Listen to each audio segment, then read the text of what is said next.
बिस्मिल्लाहिर्रहमानिर्रहीम। अस्सलाम वालेकुम नाजरीन, आप देख रहे हैं मेरा चैनल जिसका नाम है सीख लेते हैं। आज की वीडियो में हम बात करेंगे कि किरायादार और मालिक जायदाद के दरमियान जो डिस्प्यूट पैदा हो जाता है, फॉर एग्जांपल वो किराया अदा नहीं करता मालिक मकान को, मालिक दुकान को, या बिल अदा नहीं करता, या फिर उस मकसद के लिए उस प्रॉपर्टी को इस्तेमाल नहीं करता जिस मकसद के लिए उसको प्रॉपर्टी जो है वो रेंट आउट की गई थी। तो बहुत सारी वजूहात हो सकती हैं।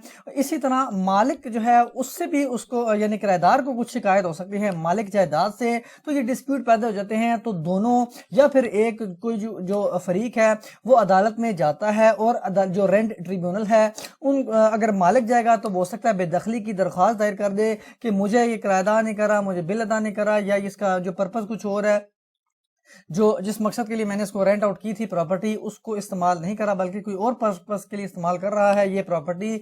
तो अब मालिक अगर जाएगा अदालत में तो उसको 10% सालाना जो किराया होता है उस पर इम्पोज किया जाएगा, फाइन कह सकते हैं, उसको अदा करना पड़ेगा, तब ही ये जो एप्लीकेशन है इसको इंटरटेन किया जाएगा। इसी तरह अगर किराएदार जाता है किसी भी मालिक की जो है ज्यादती के खिलाफ तो उसको 5% जो है वो फाइन अदा करना पड़ेगा सालाना किराए पर। अगर ये किरायानामा रजिस्टर्ड नहीं है, अगर रजिस्टर्ड है तो ये जो 5% और 10% के जो केस है ये लागू नहीं होगा, यानी कोई इम्पोज जो जुर्माना है वो इम्पोज नहीं किया जाएगा। तो अब अगर एप्लीकेशन दायर हो जाती है, एजेक्टमेंट एविक्शन पिटीशन मालिक कर देता है किराएदार के खिलाफ और उसी दौरान कोई कंप्रोमाइज हो जाता है, तो उसको कैसे आप ड्राफ्ट कर सकते हैं इस वीडियो में थोड़ा सा देखेंगे। लेकिन वीडियो की तफसीलात में जाने से पहले रिक्वेस्ट है कि चैनल को सब्सक्राइब करें ताकि फ्यूचर में अगर कोई भी वीडियो जो मैं अपलोड करूं उसका नोटिफिकेशन आप तक बर वक्त पहुंच सके। काफी सारी वीडियोज मेरे यूट्यूब चैनल पर किराएदार, मालिक या एविक्शन पिटीशन से मुतल्लिक मौजूद हैं, प्रॉपर्टी से रिलेटेड मौजूद है, आप उनको ब्राउज करके देख सकते हैं। इसके साथ साथ अब हम जरा देख लेते हैं कंप्रोमाइज डीड को कैसे तैयार किया जाता है। ये हमारी वेबसाइट है wasiqanwasi.com।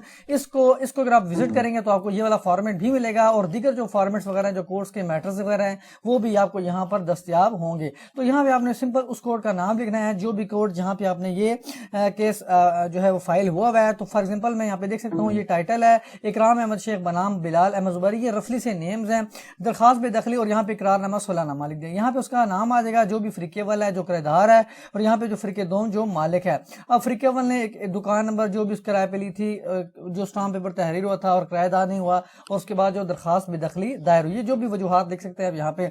अब यहाँ पे चूंकि रजीनामा हो चुका है तो जिस भी वजूहात की बिना पर रजीनामा हुआ है जिन्होंने करवाया है वहां पे उनका मेंशन करने मुअज़्ज़िज़ीन की मुदाखलत से रजीनामा हो गया है और जो भी वाजिबात हैं वो क्लियर कर दिए गए हैं। अब जो है वो जो मालिक मकान है, जो फरीके अव्वल है, फरीके दोम जो है, उसको ये दुकान या मकान या ये जो प्रॉपर्टी है खाली करवाना मकसूद नहीं है। अब चूंकि स्टिल वो कब्जे में थी और वो उसको खाली नहीं करवाना चाहता था, ठीक है जी, जो किराया अदा हो चुका है ठीक है, लेकिन आइंदा जो है इसका किराया इतना होगा, यानी बढ़ा दिया है या जो भी नई शराइत हो सकती हैं। तो अगर नई शराइत मुकर्रर कर दी गई हैं, काफ़ी सारी हैं, उसका अलग से आप एग्रीमेंट तैयार कर लें, रेंट एग्रीमेंट उसको तैयार कर लें। और ये वाला जो रेंट एग्रीमेंट है ये जो एग्रीमेंट है ये कंप्रोमाइज डीड है, ये आप कोर्ट में जमा करा दें, बयान भी दे दें, और इसकी बुनियाद पर आप जो है जो मालिक मकान है, मालिक प्रॉपर्टी है, वो केस को विड्रॉ कर सकता है।